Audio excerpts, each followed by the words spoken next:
No episódio anterior, falamos sobre o donatismo, a seita de Donato de Casanegra, que levantou questões religiosas e políticas no que se refere à natureza da igreja na parte ocidental do Império. Hoje falaremos sobre a controvérsia ariana, que levantou questões semelhantes na parte oriental do Império, sendo a mais terrível heresia que a igreja teve de enfrentar no decorrer dos séculos, porque abalou as próprias bases da fé, falseou o sentido mais profundo da mensagem evangélica e atacou o próprio mistério de Cristo, o que levou o imperador Constantino a convocar o primeiro concílio ecumênico da igreja, o Concílio de Nicéia.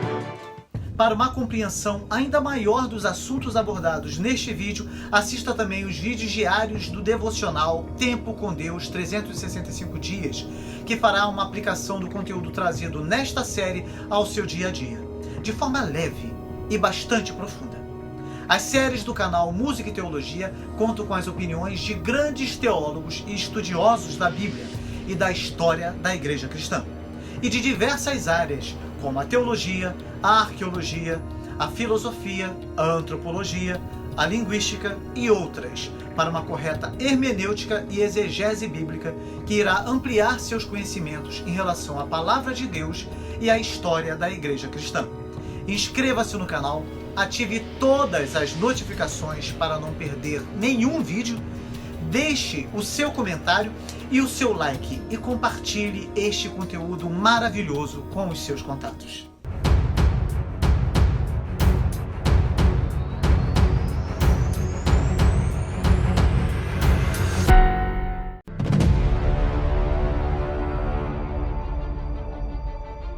Desde o seu início, as controvérsias teológicas envolveram a igreja. A questão da relação entre judeus e gentios ameaçou a igreja no tempo do apóstolo Paulo. Depois apareceu a ameaça do gnosticismo e de outras doutrinas semelhantes. No século III, quando Cipriano era bispo de Cartago, foi debatida a questão da readmissão dos que tinham caído. Vocês lembram? Todas essas controvérsias representaram um problema muito sério para a igreja. Contudo, estas contendas não tiveram uma proporção maior, porque a única maneira de vencer um debate era a força do argumento ou da fé. Quando dois grupos diferiam quanto a qual deles interpretava o evangelho corretamente, não era possível recorrer às autoridades imperiais para resolver o problema. Os envolvidos sabiam que a perseguição que acabavam de passar não era a última e que acima dos dois grupos havia o império, que a qualquer momento podia desencadear uma nova tempestade. No entanto, com o surgimento da paz da igreja, as circunstâncias mudaram. O perigo de uma perseguição parecia estar cada vez mais remoto. E por isso, quando surgia uma controvérsia teológica, os que estavam envolvidos nela se sentiam com mais liberdade para prosseguir o debate. Muito mais importante, todavia, foi o fato de agora o Estado estar interessado que todos os conflitos que pudessem aparecer entre os fiéis fossem resolvidos. Constantino queria que a igreja fosse o cimento do império, e por isso qualquer divisão nela podia ameaçar a unidade do império. Por esta razão, já desde o tempo de Constantino, o Estado começou a usar seu poder para acabar com as diferenças de opinião que surgiam dentro da igreja. É bem possível que estas opiniões dissidentes tenham sido de fato contrárias à verdadeira doutrina cristã e que por isso foi bom que tenham desaparecido. Mas o perigo estava em que, em vez de permitir que a verdade surgisse de um debate teológico e da autoridade das Escrituras, muitos governantes, depois de Constantino, tentaram simplificar esse processo, simplesmente decidindo que este ou aquele partido estava certo ou estava errado. Olha só, ordenando-lhe que se calasse. O resultado foi que, em muitos casos, os contendentes, em vez de tentar convencer seus opositores ou o restante da igreja, tentavam convencer o imperador. Em pouco tempo, o debate teológico desceu ao nível da intriga política, particularmente no século V, como veremos no momento oportuno nessa série. A controvérsia ariana iniciou com um debate local e cresceu até se transformar em uma dissensão séria em que Constantino achou que deveria intervir e pouco depois desembocou em uma série de intrigas políticas.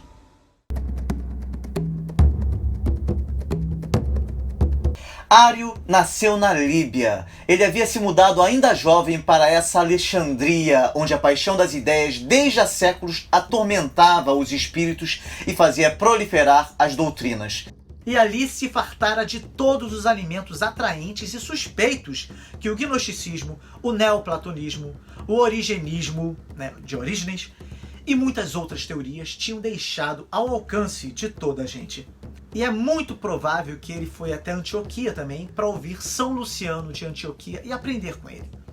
São Luciano era um célebre doutor cujo ensino era fortemente eivado de subordinacionismo, que consistia em subordinar na natureza divina o Filho e o Espírito Santo ao Pai. Portanto, podemos dizer que as raízes da controvérsia ariana remontam a pelo menos 150 anos antes de Constantino, pois estão na maneira com que a Igreja entendia a natureza de Deus através da obra de Justino, de Clemente de Alexandria, de Orígenes de Alexandria e outros. Como dissemos nos nossos primeiros vídeos, quando os cristãos do primeiro século se lançaram pelo mundo a proclamar o Evangelho, eles eram acusados de ateus e ignorantes. Em resposta a essas acusações, alguns cristãos apelaram às pessoas que a antiguidade considerava sábios por excelência, isto é, os filósofos. Os melhores filósofos pagãos tinham dito que acima de todo o universo existe um ser supremo.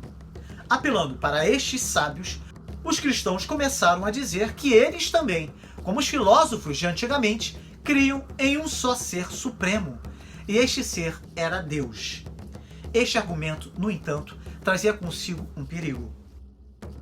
Era grande a possibilidade de os cristãos, em seu afã de mostrar como sua fé e a filosofia eram compatíveis, chegarem a convencer a si mesmos que a melhor maneira de conceber Deus não era a dos profetas e outros autores das Escrituras, mas a de Platão, Plotino e outros filósofos. Estes filósofos concebiam a perfeição como algo imutável, impassível e estático. E muitos cristãos chegaram à conclusão que o Deus de que as Escrituras falavam também era assim.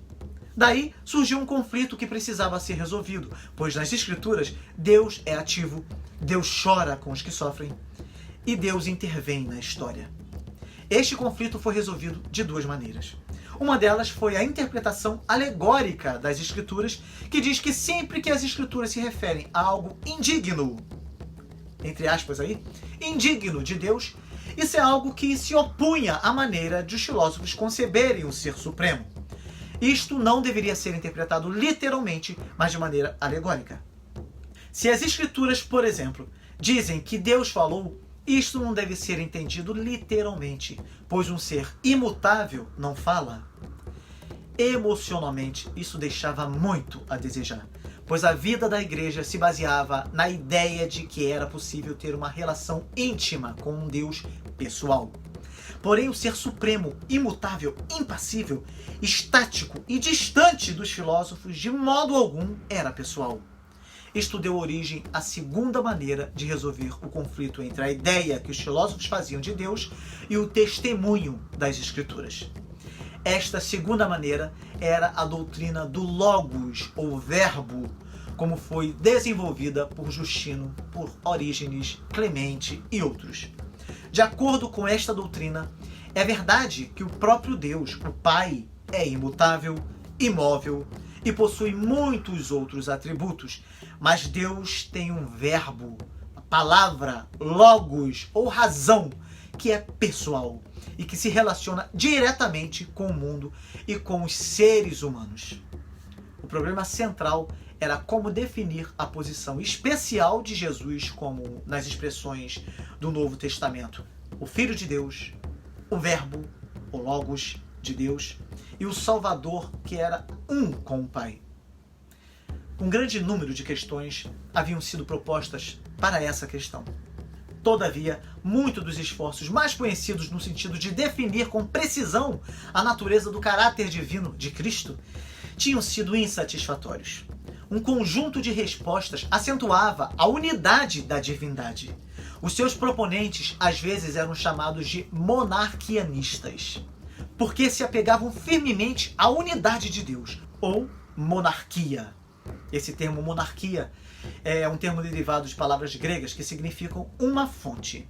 Alguns monarquianistas, como Sabélio, um professor romano do início do terceiro século, ensinavam que o único Deus havia aparecido de diferentes modos através da história.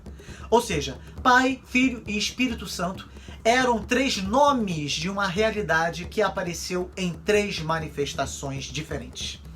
Eles vieram a ser conhecidos como moralistas. Outros monarquianistas eram chamados de adocionistas, porque criam que Jesus havia sido especialmente adotado por Deus e assim imbuído com a plenitude da presença divina. Nenhuma dessas concepções satisfez a igreja, uma vez que solapavam a convicção de que Jesus era uma pessoa distinta ou limitavam a plenitude da sua divindade. Outro conjunto de respostas acentuava as distinções entre o Pai e o Filho. O líder desse esforço foi o grande teólogo alexandrino Orígenes. Temos um vídeo sobre ele aqui no canal. Eu deixarei o link na descrição desse vídeo, tá? Não deixe de assistir. Orígenes era extraordinariamente criativo e muitíssimo culto, mas era também altamente especulativo. Ele havia sustentado que Jesus foi gerado pelo Pai, mas também que essa geração foi eterna. Através dessa fórmula, Orígenes esperava preservar tanto a unidade da Trindade, como a distinção entre o Pai e o Filho. Lembrando que o termo Trindade foi usado pela primeira vez no final do segundo século por Tertuliano de Cartago. Por causa da influência de Orígenes e de seus discípulos, este modo de ver as coisas tinha se difundido por toda a Igreja Oriental. Isto é, a igreja que falava grego e não latim. Todavia, alguns indivíduos que seguiram a sequência de pensamento de Orígenes não partilharam da sua preocupação com o equilíbrio. Ário de Alexandria era um deles. Este foi o contexto dentro do qual se desenvolveu a controvérsia ariana, e a longo prazo o resultado desta controvérsia foi mostrar como é errado ver as coisas desta maneira.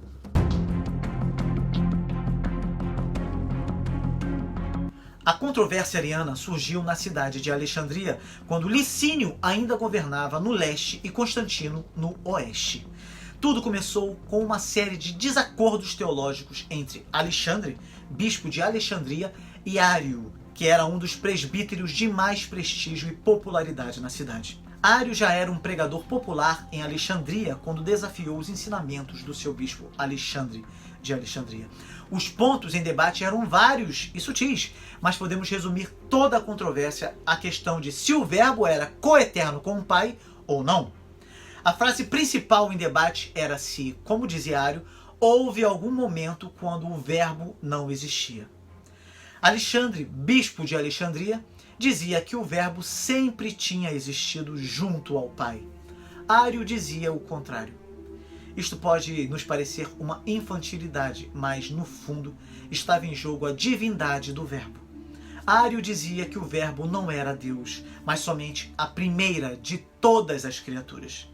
Notemos que Ário não dizia que o verbo não tivesse pré-existido antes do nascimento de Jesus. Nesta pré-existência, todos estavam de acordo.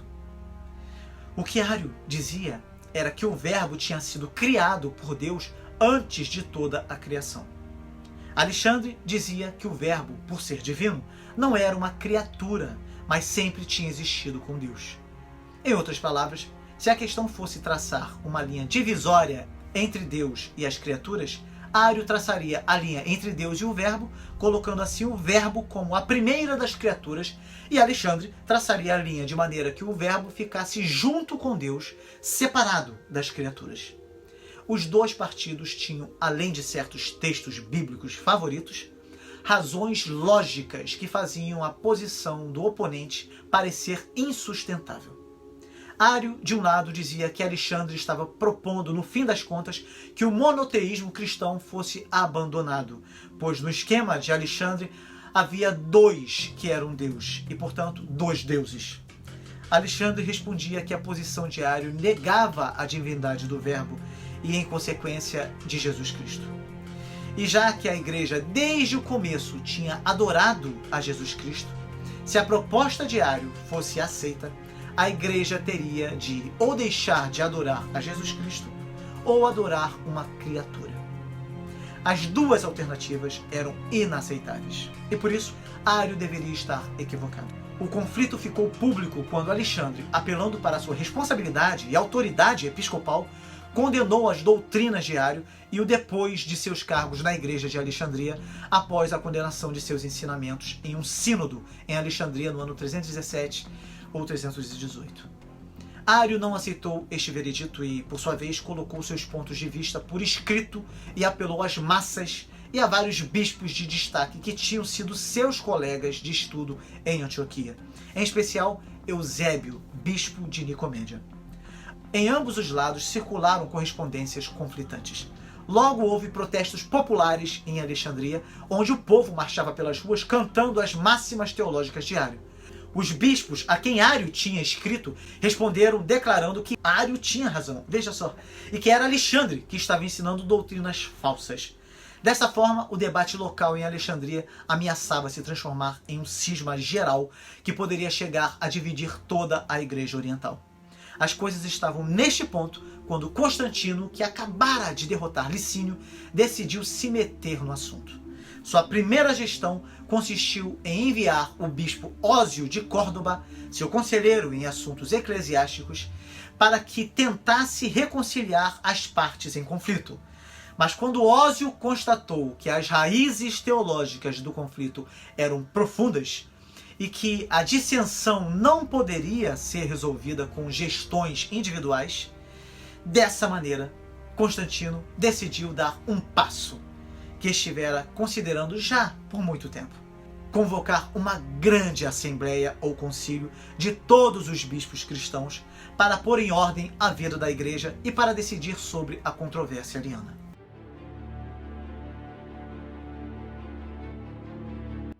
No ano 325, o imperador Constantino convocou o Concílio de Nicéia, que foi o primeiro concílio ecumênico da igreja.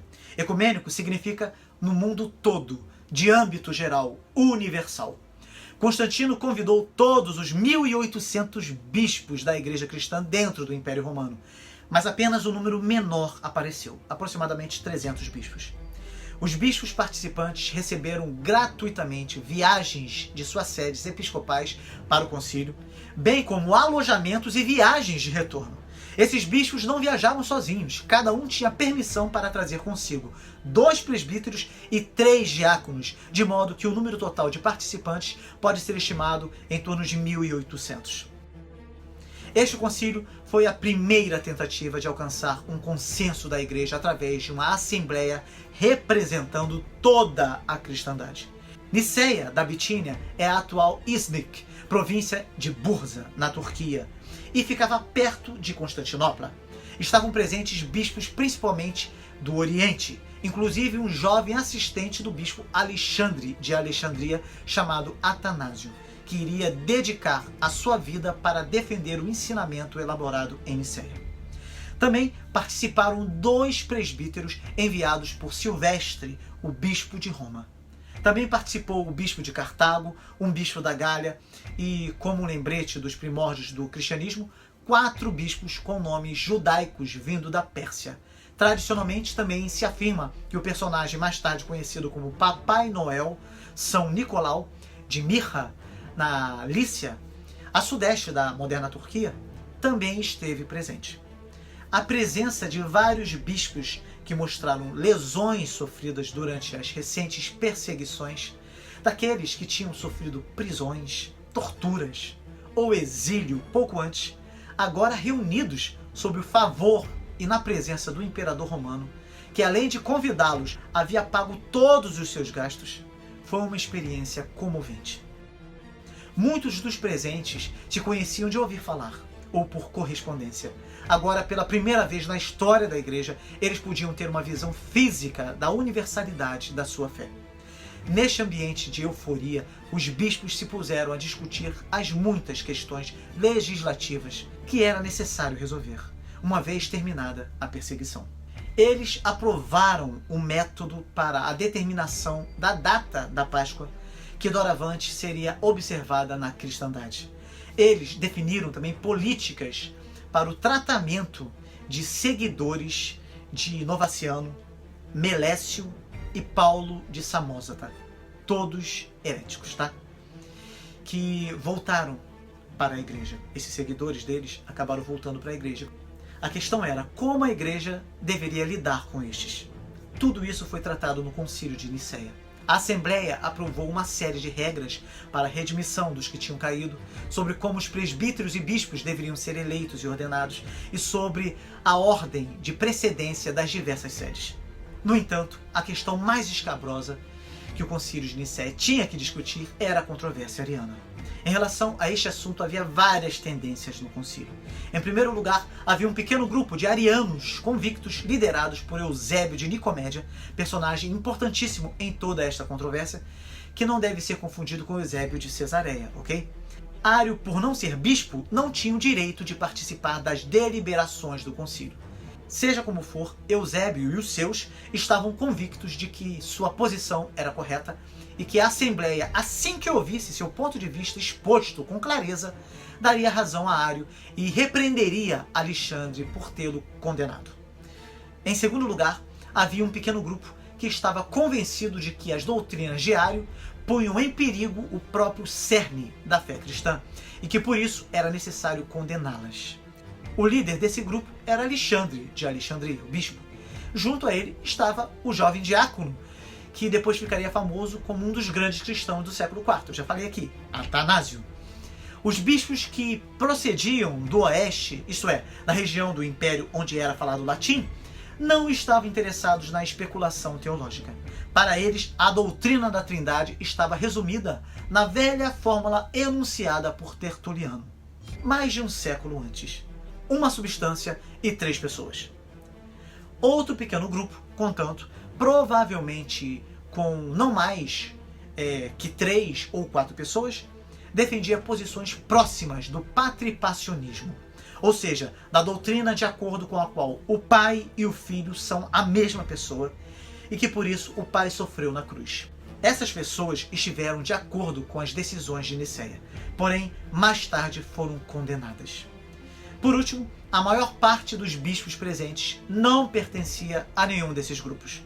Para eles, era uma verdadeira lástima o fato de Ário e Alexandre se terem envolvido em uma controvérsia que ameaçava dividir a igreja, agora que afinal a igreja gozava de paz em relação ao império.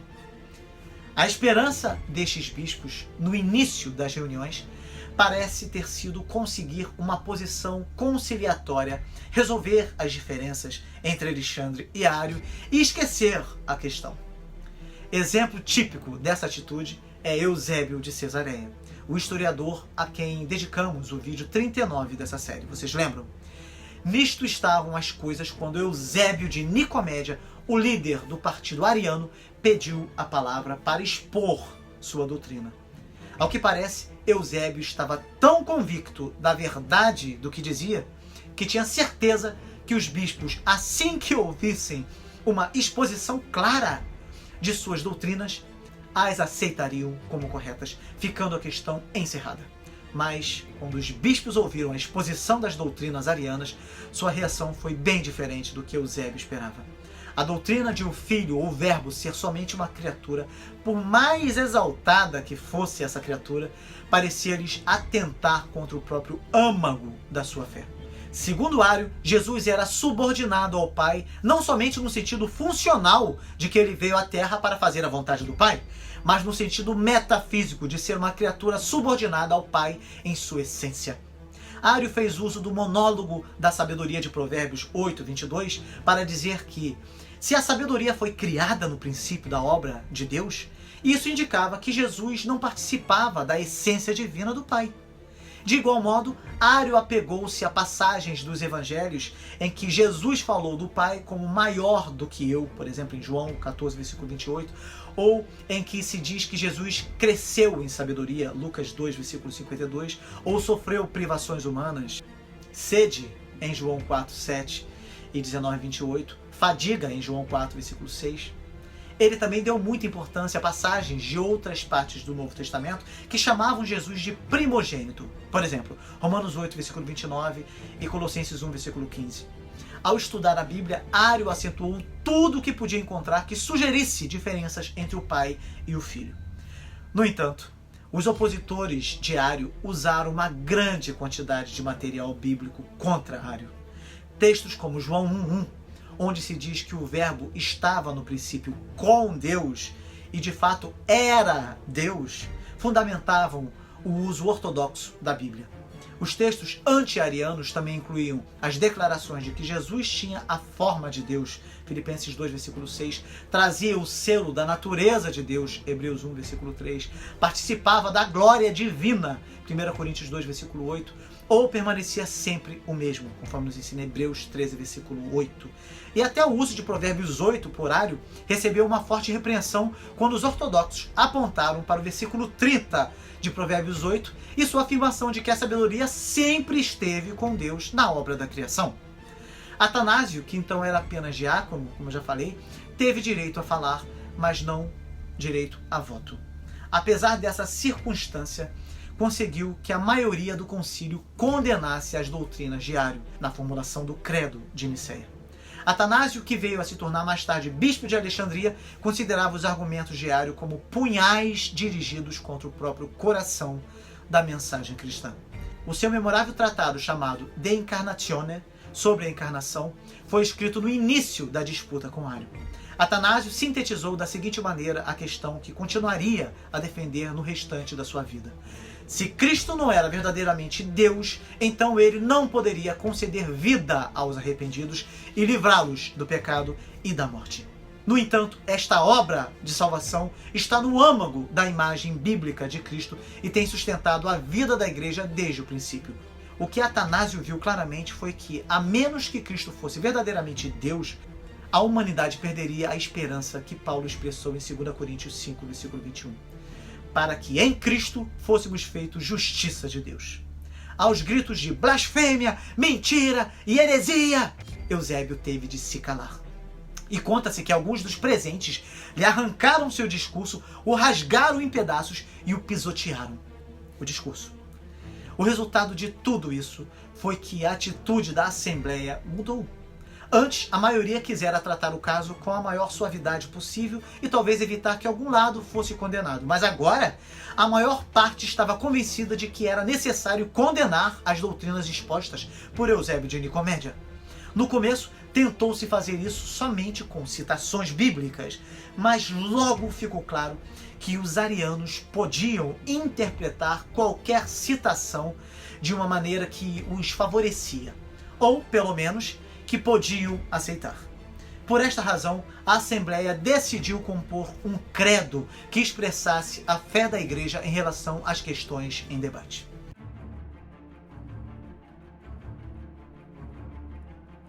Depois de um processo que contou, entre outras coisas, com a intervenção de Constantino, sugerindo que fosse incluída a palavra consubstancial, que significa de uma só substância, chegou-se à seguinte fórmula, conhecida como Credo de Nicéia, que no ano 381, no concílio de Constantinopla, convocado pelo imperador Teodósio, foi reafirmado com algumas ligeiras modificações, sobretudo para combater um grupo de teólogos heréticos que vieram a ser conhecidos como pneumatomaquianos, que negavam a existência separada do Espírito Santo. Portanto, a fórmula ampliada de 381 esclareceu que, assim como Jesus era uma pessoa plenamente divina, o Espírito também o era.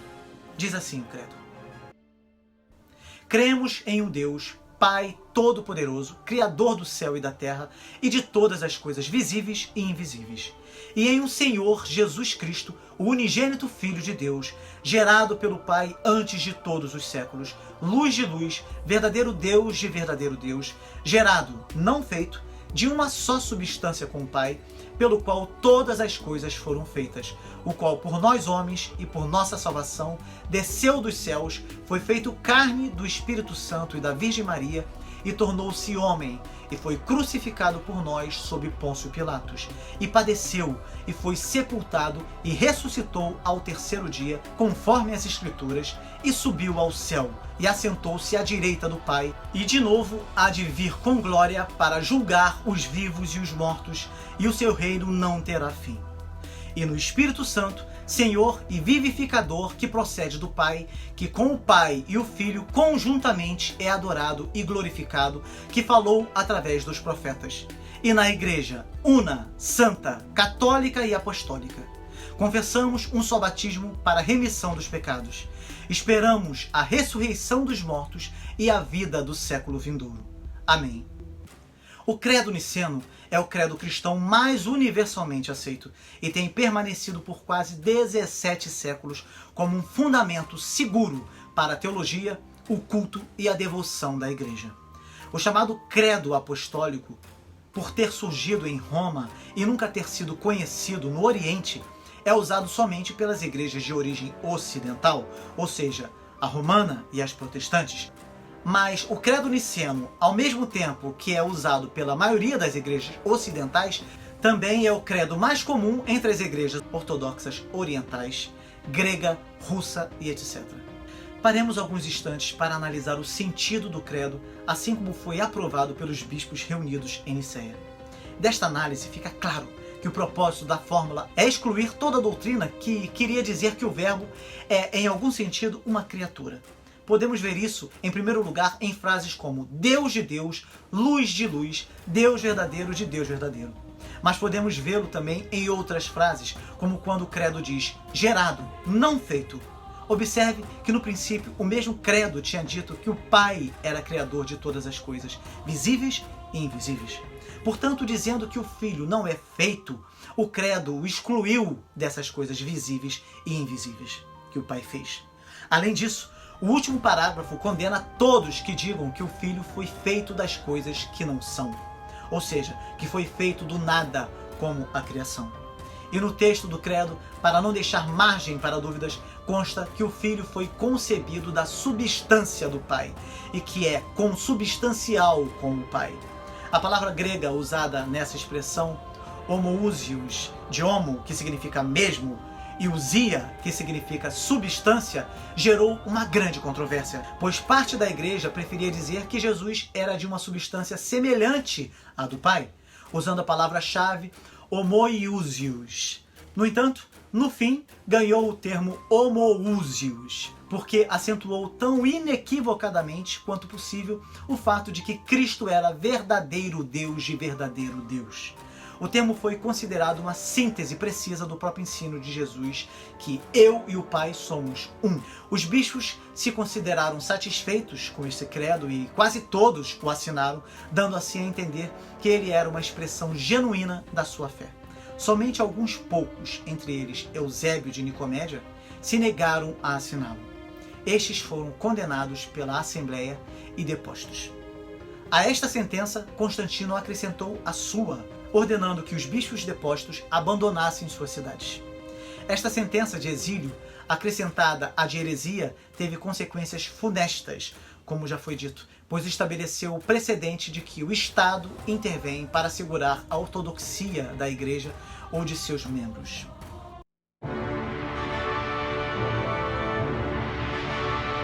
O Concílio de Nicéia não pôs fim à discussão. Eusébio de Nicomédia era um político hábil e parece até ter sido parente distante de Constantino. Sua estratégia foi reconquistar a simpatia do imperador, que logo lhe deu permissão para regressar a Nicomédia, já que nessa cidade ficava a residência de verão de Constantino. Isto deu a Eusébio a oportunidade de se aproximar cada vez mais do imperador. Mais tarde, até o próprio Ário foi trazido do seu lugar de desterro e Constantino ordenou ao bispo de Constantinopla que admitisse o herege para a ceia. O bispo estava no conflito de obedecer ao imperador ou não, aquela coisa, obedeço ou não, quando Ário veio a falecer. Em 328, morreu Alexandre de Alexandria. e Atanásio lhe sucedeu. Deste momento em diante, Atanásio seria o grande campeão da causa nicena. A partir de então, esta causa ficou tão identificada com Atanásio que quase podemos dizer que a história subsequente da controvérsia ariana é a biografia de Atanásio. Como mais adiante dedicaremos um vídeo a Atanásio, não entraremos aqui em detalhes. Basta dizer que depois de uma série de manejos, Eusébio de Nicomédia e seus seguidores conseguiram que Constantino enviasse Atanásio para o exílio. Antes, eles já tinham conseguido que o imperador promulgasse sentenças semelhantes contra diversos outros líderes do partido niceno, para vocês verem como as coisas se dão. E já vimos, no vídeo que trata da morte de Constantino, que quem o batizou em seu leito de morte foi Eusébio de Nicomédia. Após a morte de Constantino e de um breve tempo sem um imperador no trono, lhe sucederam seus 3 filhos, Constantino II, Constante e Constâncio. A Constantino II coube a região das Gálias, Grã-Bretanha, Espanha e Marrocos. A Constâncio coube a maior parte do Oriente. Os territórios de Constante ficaram no meio dos de seus irmãos, abrangendo o norte da África, a Itália e alguns territórios ao norte da Itália. No começo, a nova situação favoreceu os nicenos, pois o mais velho dos filhos de Constantino favorecia sua causa e fez com que Atanásio e os demais voltassem do exílio. Mas quando irrompeu a guerra entre Constantino II e Constâncio, que, como dissemos, reinava no Oriente, se sentiu livre para estabelecer sua política favorável aos arianos. Mais uma vez, Atanásio se viu obrigado a partir para o exílio, do qual voltou quando Constantino II morreu e todo o Ocidente foi unificado sob Constante, o que fez com que Constâncio moderasse suas inclinações arianas. No entanto, mais tarde, Constâncio acabou sendo o único dono do império, e foi então que, como diria Jerônimo, a quem também dedicaremos um vídeo mais adiante, o mundo despertou de um sono profundo e percebeu que tinha ficado ariano. Os líderes nicenos tiveram novamente de abandonar suas dioceses e a pressão imperial foi tão grande que mais tarde os anciãos Ósio de Córdoba e Libério, o bispo de Roma, assinaram uma confissão ariana. Nisto estavam as coisas quando um fato inesperado veio mudar o curso dos acontecimentos. Constâncio morreu e foi sucedido pelo seu primo Juliano, conhecido pelos historiadores cristãos como o apóstata. E é sobre ele e sobre a reação pagã que dedicaremos o nosso próximo vídeo. Continuaremos meditando sobre esses assuntos ao longo desta semana, nos vídeos diários da série Tempo com Deus 365 dias, aplicando os conhecimentos adquiridos ao nosso cotidiano. Inscreva-se no canal e aproveite toda a nossa programação, incluindo a nossa rede de oração e intercessão, nosso podcast e nossos louvores. Siga o nosso Instagram e comente e compartilhe este conteúdo precioso com os seus contatos. Deus vai abençoar muito a sua vida.